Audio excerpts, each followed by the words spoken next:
Hello, Crypto Juggernauts. This is Mike from Mx3 Crypto Report coming at you with part two of the video that I did a couple of weeks ago in terms of what is Web3 or Web 3.0. So let's get into it. All right. So just a reminder, the article that I'm reading from is an article from Ethereum.org's website. Now, last episode, we covered the intro to Web3. We covered from Web 1.0 all the way up to Web 3. And now we are covering ownership. So let's get at it. Why is Web3 important? Although Web3's killer features aren't isolated and don't fit into neat categories for simplicity, they've tried to separate them to make them easier to understand. So ownership. Web3 gives you ownership of your digital assets in an unprecedented way. For example, say you're playing a Web 2 game. If you purchase an in-game item, it is tied directly to your account. If the game creators delete your account, you will lose those items. Or if you stop playing the game, you lose the value you invested into your in-game items. All right, that's a little bit of a tongue twister for me. Web 3, however, allows for direct ownership through non-fungible tokens or NFTs. And we've covered NFTs on this channel before. No one, not even the game's creators, has the power to take away your ownership. And if you stop playing, you can sell or trade your in-game items on open markets and recoup their value. And there's a link there to talk about NFTs. By the way, I will be posting the link to this article in the description. So the power dynamic between platforms and content creators is massively imbalanced. OnlyFans is a user-generated adult content site with over 1 million content creators. All right, I'm gonna save the adult site jokes for some other time. OnlyFans is a user-generated adult content site with over 1 million content creators, many of which use the platform as their primary source of income.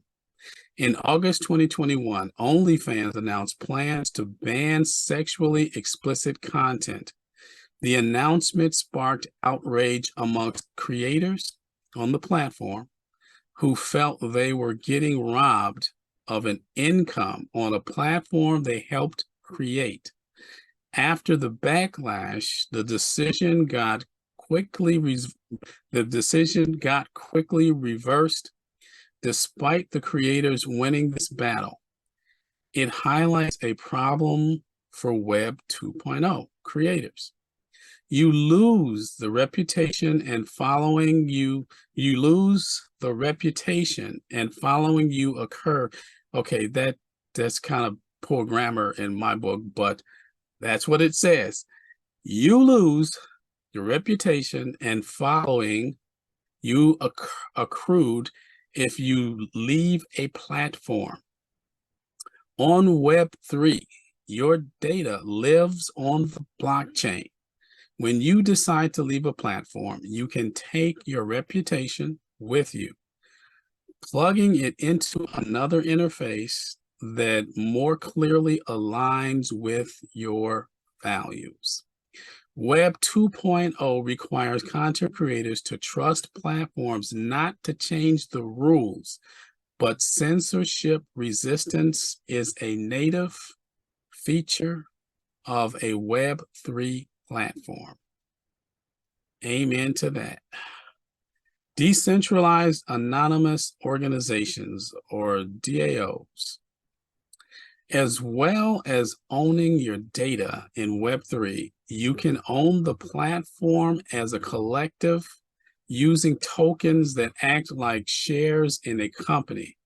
DAOs let you coordinate decentralized ownership of a platform and make decisions about its future.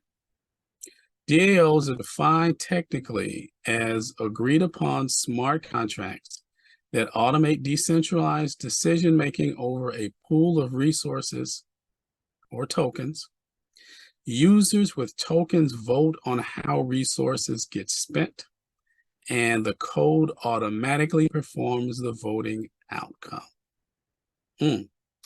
However, people define many Web3 communities as DAOs. These communities all have different levels of decentralization and automation by code. Currently, we are exploring the article producers are exploring what DAOs are and how they might evolve in the future. And again, another link to learn more about DAOs. Identity. Traditionally, you would create an account on every platform you use. For example, you might have a Twitter account, a YouTube account, and a Reddit account.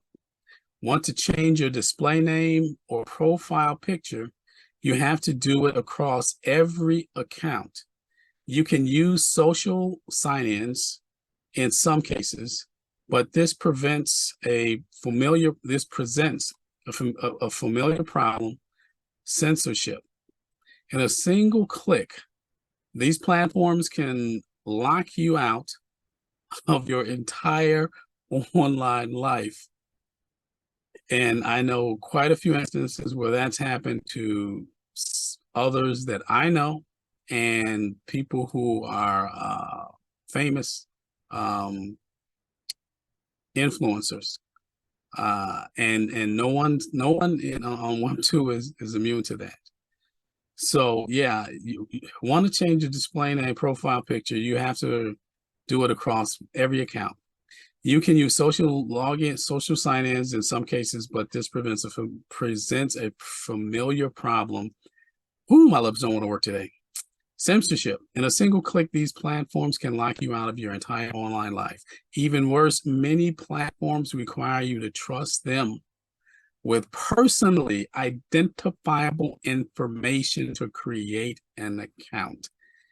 And unless you've lived under a rock for the last 10, 15 years,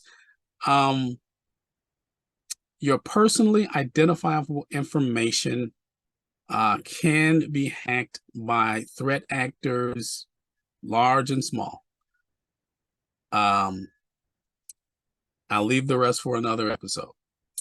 So Web3 solves these problems by allowing you to control your digital identity with an Ethereum address and ENS profile. Using an Ethereum address provides a single login across platforms that is secure, censorship resistant, and anonymous. Native payments. Web2's payment infrastructure relies on banks and payment processors, excluding people without bank accounts or those who happen to live within the borders of the wrong country. Web3 uses tokens like ETH to send money directly into the browser and requires no trusted third party. Web3 limitations. Despite the numerous benefits Web3 in its current form, there are still many limitations that the ecosystem must address for it to flourish. Accessibility. Important Web3 features like sign-in with Ethereum are already available for anyone to use at zero cost. but the relative cost of transactions is still prohibitive to many. Web3 is less likely to be utilized. I'm going to pause here for a second and apologize because my lips don't want to work today. My lips, my eyes, my brain, but I'm going to power through this for you. So bear with me. All right. So important Web3 features like sign in with Ethereum are already available for anyone to use at zero cost. But the relative cost of transactions is still prohibitive to many. Web3 is less likely to be utilized in less wealthy developing nations due to high transaction fees. On Ethereum, these challenges are being solved through the roadmap and layer 2 scaling solutions. And these are links. So if you look at the article, if you go to the article, you'll be able to do a deeper dive into that. The technology is ready, but we need higher levels of adoption on layer 2 to make Web3 accessible to everyone. User experience. The technical barrier to entry to using Web3 is currently too high. Users must comprehend security concerns, understand complex technical documentation, and navigate unintuitive user interfaces. Wallet providers, and again, another link in case you're not familiar with crypto wallets.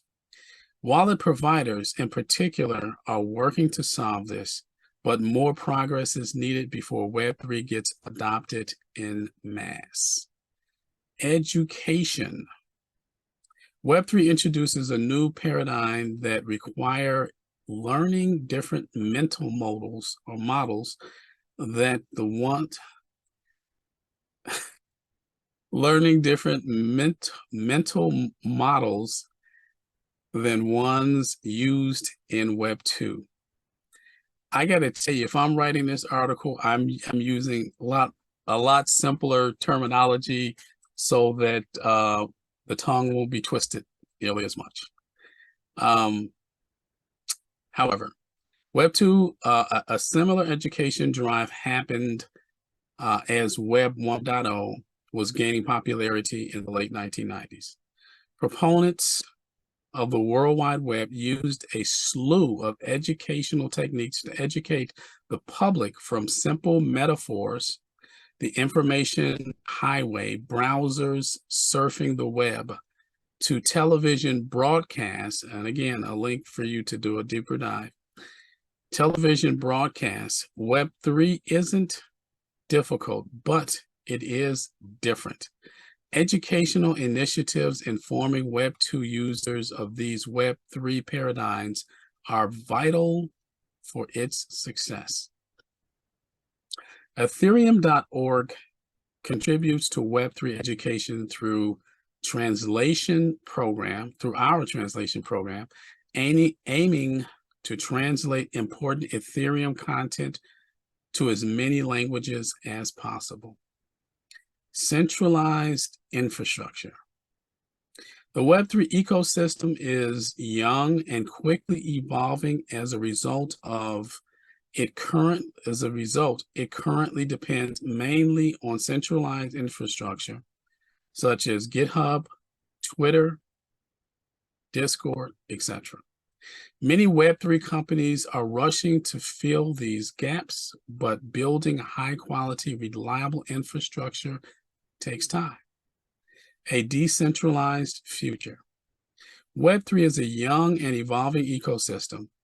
Gavin Wood coined the term in 2014, but many of these ideas have only recently become a reality. In the last year alone, there has been a considerable surge in the interest in cryptocurrency. Yay! Improvements to layer 2 scaling solutions, massive experiments with new forms of governance, and revolutions in digital identity. We are only at the beginning of creating a better web with Web3. But as we continue to improve the infrastructure that will support it, the future of the web looks bright. And again, I will link to this article in the description, but I must say this, for me anyway, is extremely encouraging. It is very, very encouraging because, and I'm dating myself and I don't mind. I've been around since the beginning of the internet itself, and they're not kidding. If you weren't there back in the days when we literally had to use phone modems to access the internet, and static pages, the whole 9 yards. Yeah, similar things happened. There were similar challenges in terms of the lingo, and I've been in technology for a long time, so it came pretty easy to me. But yeah, a lot of people it didn't. So it was a challenge. It really was a challenge. And then moving to Web 2 was a breath of fresh air. But as time went on, as described in this article, a lot of other challenges arose. And people, well, you know what they say, people in power, it's for them, it's about more power. More is never enough. So the powers to be always make a grab for it and to control everything. Web3 solves a lot of those problems, a lot of those challenges. And then again, in terms of having accessibility to a larger portion of the global community, not just the smaller, more privileged communities, is going to be a game changer. It's going to give people access to things that they've never really and truly had access before. Those of us who are privileged enough and blessed enough to live in countries that we do, if you were to experience that for just a short period of time, you would completely understand. So I think Web3 is definitely going to take off, just like everything else. Took crypto a while to take off, and look at where it is now. Some of the biggest corporations. As a matter of fact, we did a video on BlackRock, and those of you who are familiar with BlackRock, I'll also link that video in the description. So it's coming. It's going to be another game changer for the world. There's going to be a lot of resistance and a lot of pushback to it, obviously, for obvious reasons. But it is definitely something to look forward to. So that's my take on it. I hope you enjoyed this video. I hope you found some value in it, and appreciate you tuning in. So do me a favor, hit that like button, subscribe to our channel so that you are there to get the videos that we make with the intent to help, to uplift people, to open people's minds to this beautiful, beautiful space, and just to be able to provide value. So that's my take. And as my brother loves to say, keep it crypto. Talk to you later. Tomorrow can be a better day if you're looking to get some figures for better pay. Invest in yourself, man, that is the only way. Get your clout up, 800K followers. How you do that, man? By not being a follower. How you get there, man? Hustling and bustling. Then you spice it up, put some